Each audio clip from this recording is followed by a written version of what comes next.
it's kind of hard to perceive of a long-term future that really where coal survives. I know Mr. Trump and Mr. Pence and you know, Mr. Pruitt are very, very gung-ho on coal. But speaking as an American, I think the coal industry, and also having studied the coal industry extensively in the United States, I mean, there's a very small minority compared to the constituents that are going to be served. So although Trump won by that type of segmentation, I don't see it actually sustaining over decades.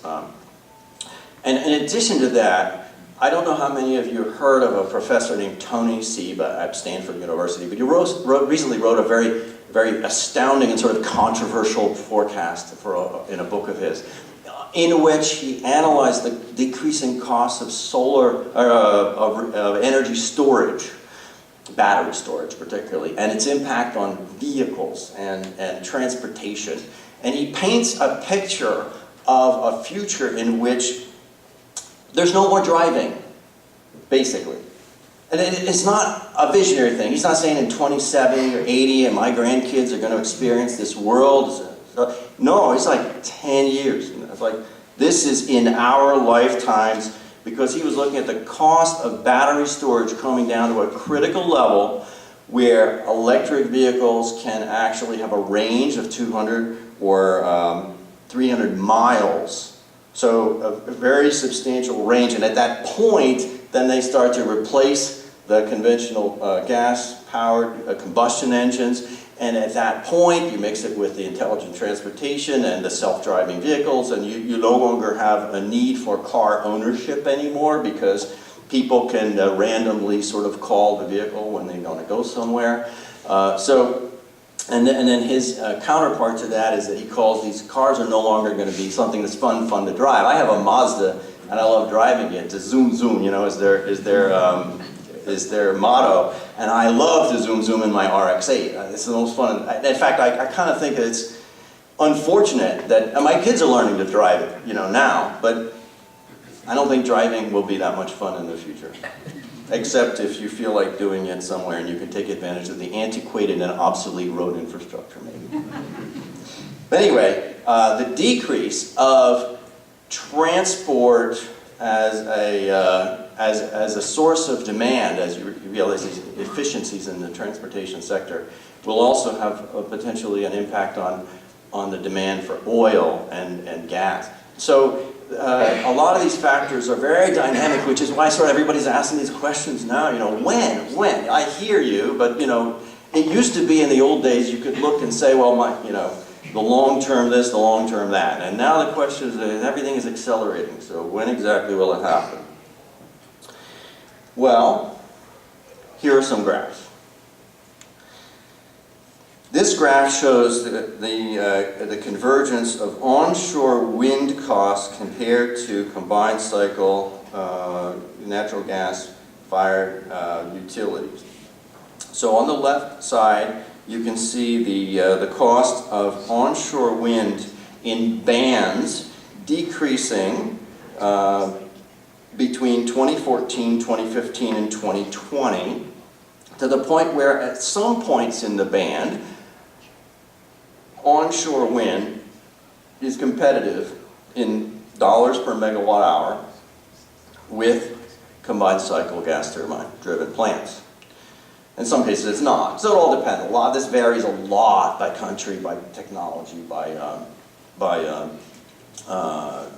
producer. There's a lot of, that's why the band is pretty large.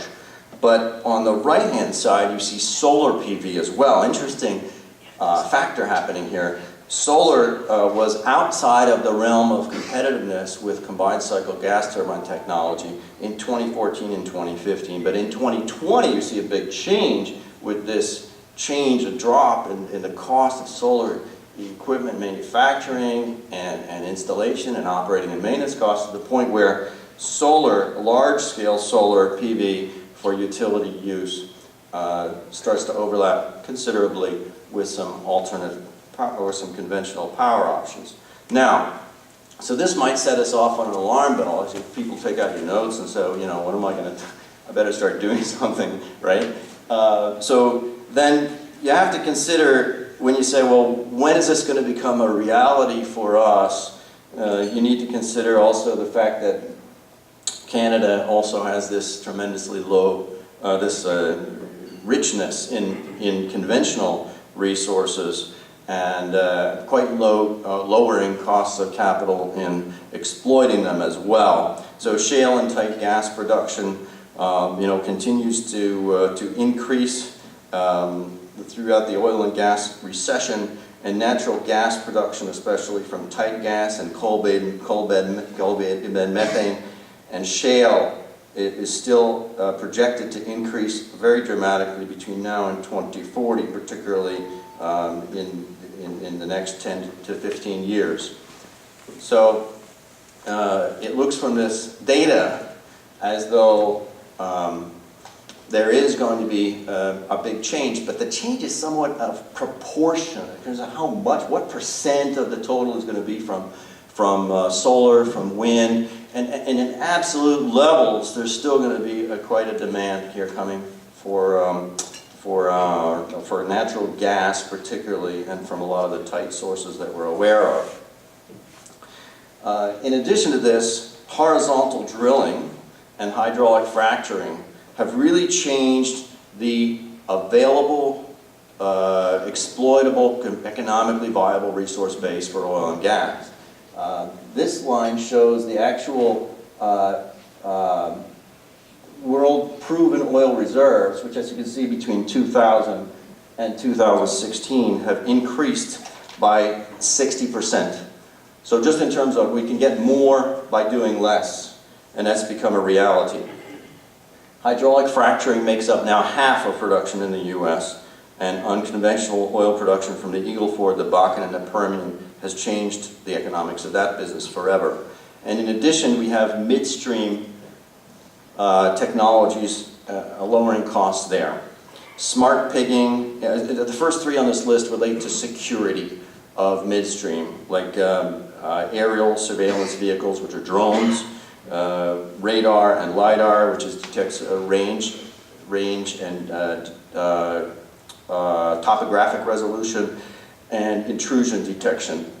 But the next bunch, smart pigging, specifically magnetic flux, ultrasonic, and geometry tools, are great at maintaining integrity at much lower cost, pipeline integrity. So that reduces operating and maintenance costs, and you have consequently the ability to operate that pipeline operation with much lower costs and manpower than ever before. And I'm not going to go through all of these in the interest of time, because we want to leave time for questions. So I'm going to kind of skip over these. But if you're interested in pipeline technologies, let me know, and I can provide with some more information on it. Meanwhile, I'm going to skip over all of that. I can talk to you about the implementations by Schlumberger and Halliburton and what's going on with pipe coating in the Middle East. But let's stay on topic more.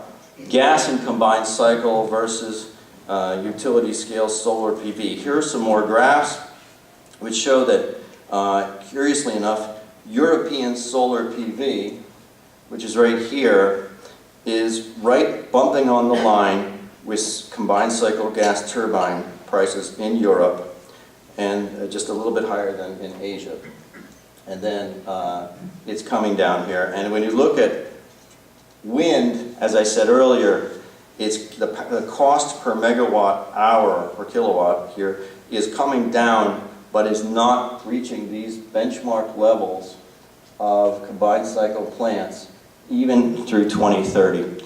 And now this varies, and in some cases you're going to have offshore farms that are very, very, very efficient, and sometimes it's going to, of course, become more competitive. But this explains why there's been such a long tail to this kind of technology coming on stream.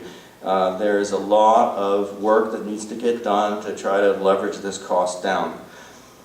Over the next 40 years, 30 to 40 years, whoops, sorry, I don't know how we got there. I missed the slide, but anyway, these are some what they call Sankey charts, which are very interesting. How many of you have seen these types of charts before? They show the inputs, the intermediary, and the outputs. And what you can see if you flip through them, if I flip through them pretty quickly, is that you see keep your eye down here. You can see from 2020, there's a little bit of renewables in there, but not really definable enough to put a name on it.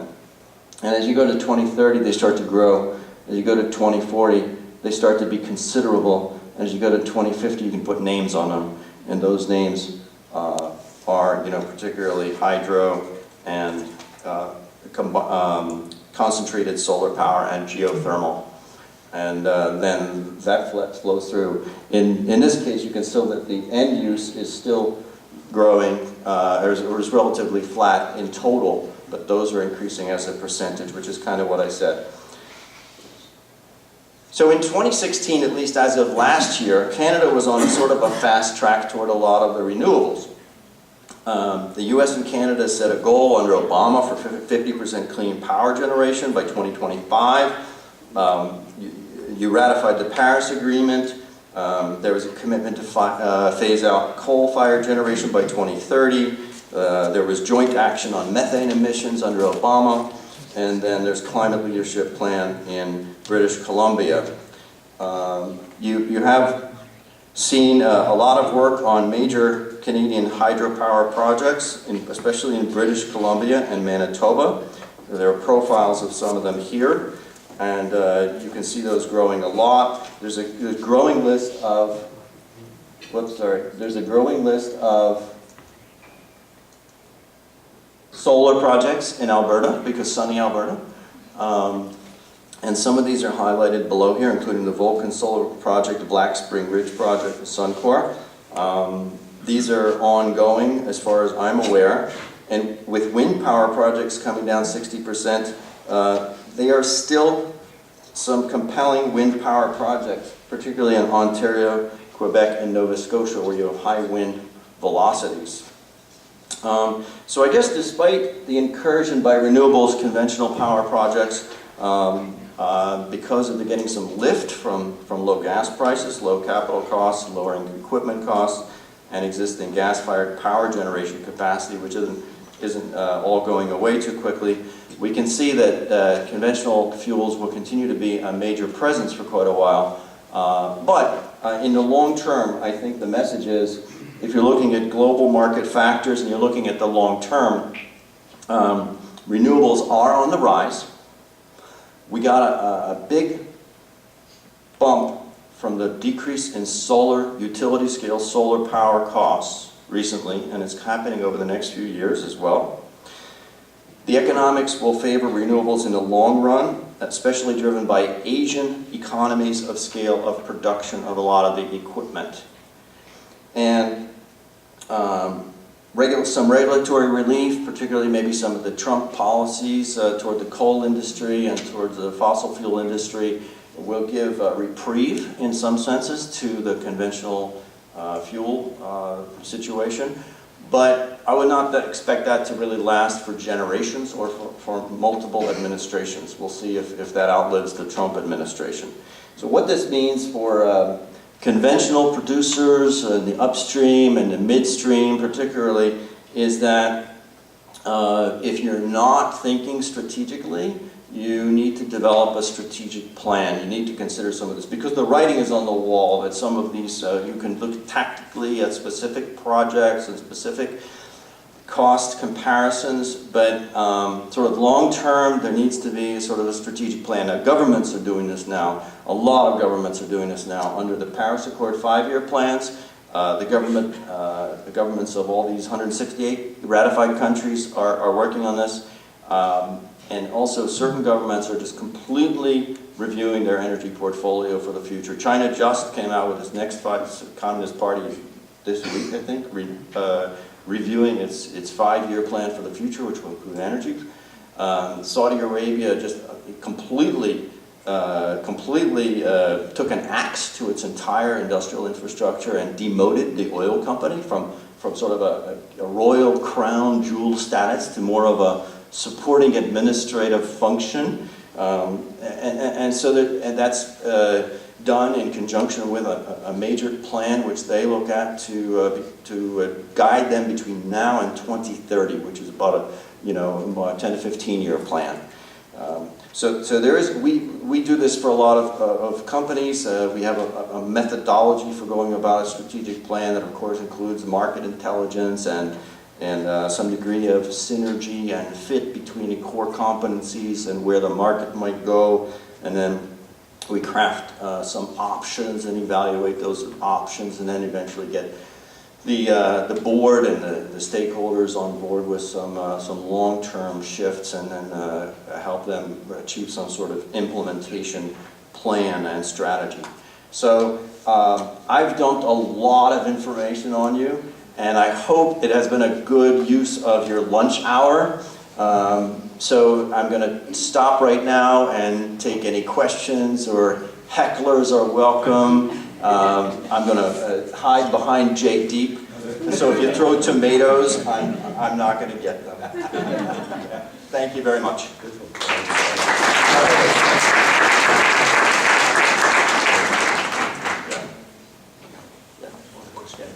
Yeah, hi. Are we on? Okay, good. Yeah, Ken Rawson here. I got a question about your considerations of cost, and one of the things that has happened as a result of the price of oil dropping significantly as it has over the last few years is the energy companies have been really focusing in on their costs, and in fact have made significant gains in driving their costs down. And I would say that gain is probably going to be exponentially up in terms of the focus and the success that they're having. Has that been taken into consideration, and how's that going to compare against what might be flat costs or maybe even increasing costs with the renewables? It's a really...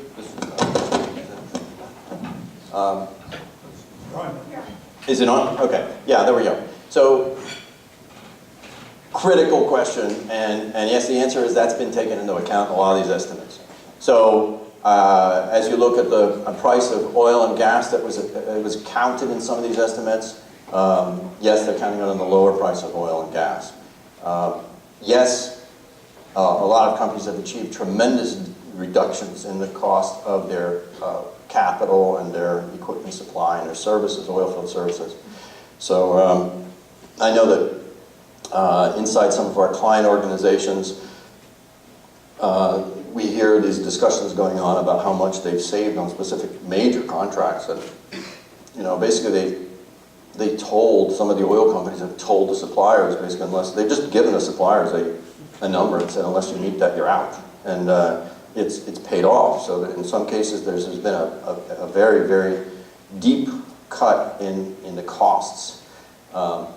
So yes, I agree with you that low gas and oil prices and lower equipment costs can keep these companies viable for much longer. Forever, probably not. But, there's probably a 10-year window, 15-year window in which we will have some stability. Does that answer your question? Yeah, just I guess an add-on to that would be the use of technology that Yeah. is happening. Yeah. Unmanned trucks, automated plants, so the ones that give good cost and all that is labor. Right. That's going to decrease significantly over the next few years. I- Oil sands.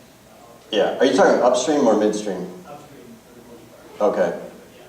Yeah, in upstream as well. A lot of that's why I mentioned hydraulic fracturing. I mentioned some of the drilling technologies and tight sands. There's a huge amount of technology which tends to increase, as I showed, that 60% increase in proved oil reserves. Really, mostly due to technology and our ability to capture it at an economic cost level. So that you look at that. Just think in terms of the 60% increase in proved oil. Let's say use that as a proxy for the benefit of the cost reductions, right? So let's say we get a 60% lift because of all that, just collectively in aggregate, right? And then you look at the reductions in the costs of the other renewables. It's about 50-60% on the solar, right? Between roughly the same period, I mean 2000 and 2015. So the benefit, the reduction in the cost of the oil and gas exploration has come in, let's say 2005 to 2000 to now, more or less, especially with all those very key technology improvements. And then the reduction of the others. So that's why I still don't see that it's a net winner for the oil and gas industry. It's great. It will be sustaining for a long time, but it's not in itself sufficient, I don't think. I'm just talking in the long run, because I also we work for the producers and the power plants and everything else, and we know it's going to be there for a while. But as a what do you call it, prognosticator, I would say that probably in the very long term, there's going to be still a lot of incursion of those renewables into the conventional power environment. Other questions? Yeah, I got a twofer, if I may, Joe Vipond here. The first is does your modeling take into account increasing cost of the externalities of the burning of fossil fuels? No. So right now we have $20 a ton here in Alberta, projected to be 50 in 2022, and I'm seeing upwards of 100 by 2030 as things start to really hit the fan climate change-wise. Yeah. So how will that impact your modeling? So that's part one. And part two is, in order to achieve our Paris targets of 2050, 80% reduction in carbon emissions by 2050, we basically have to have 100% renewable energy in our electricity grid. And with CCS having, combined cycle plants having about a 35-year lifespan, that means they will have to have been built by 2015 in order to replace the coal. And I already hearing utilities start talking about these being stranded assets going forward. And so that regulatory impact, that tightening of restrictions may be impeding utilities from actually starting to put the natural gas plants that you foresee coming online. Right. So in regard to the first part of your question about the externalities, my book, which should, we can send you a link, or it's actually a link in the presentation, I think it's called The High Cost of Low Prices. And what that does is it recounts all those externalities, and it explains why the current costs do not compensate for those externalities. It does not do a complete job of updating the analysis I showed you to the numbers you described. And as far as the second question about the timing of and the phase out of the conventional plants, in my opinion, this is going to be a slippage and a sort of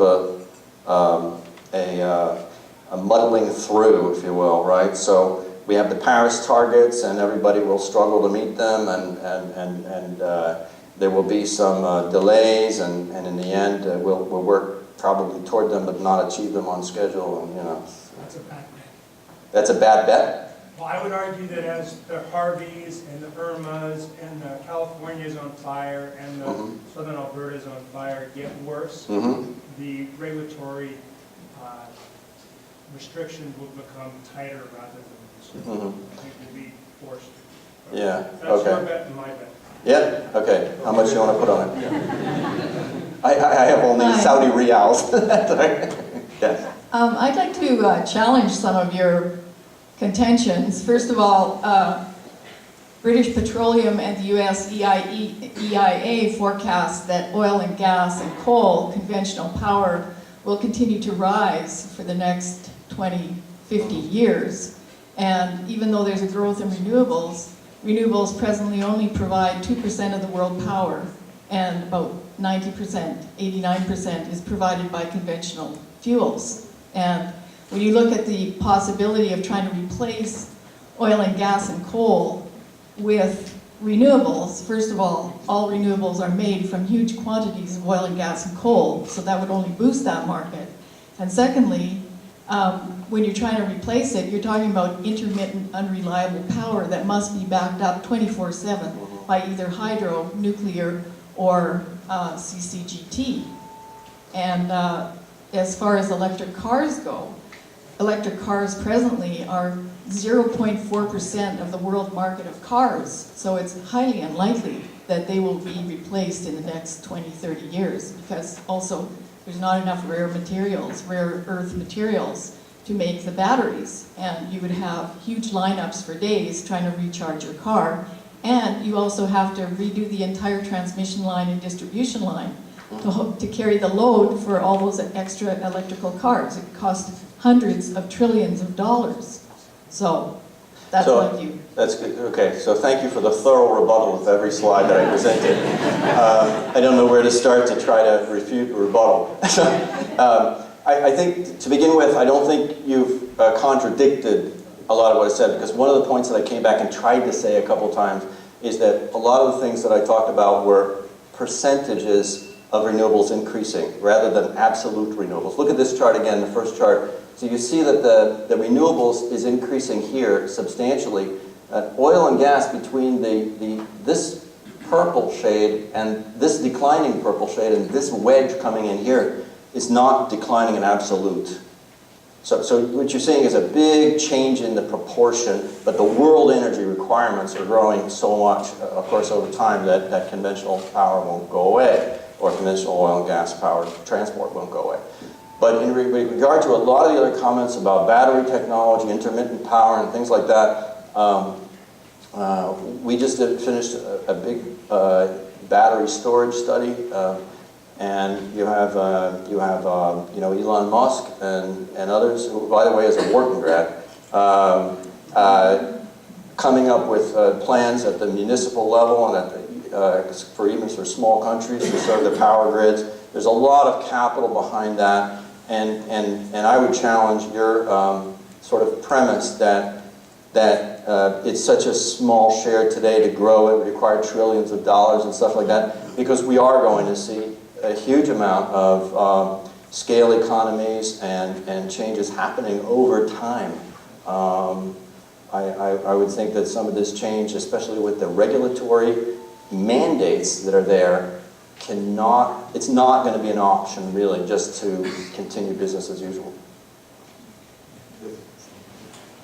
Yes. Okay. So thank you very much for a lot of good information. My question is, which source of energy should we develop in your recommendation? Our demand is to develop the source of energy that can be environmentally friendly. Continuous production means uninterrupted supply of energy, and affordable means low cost of energy. So considering this,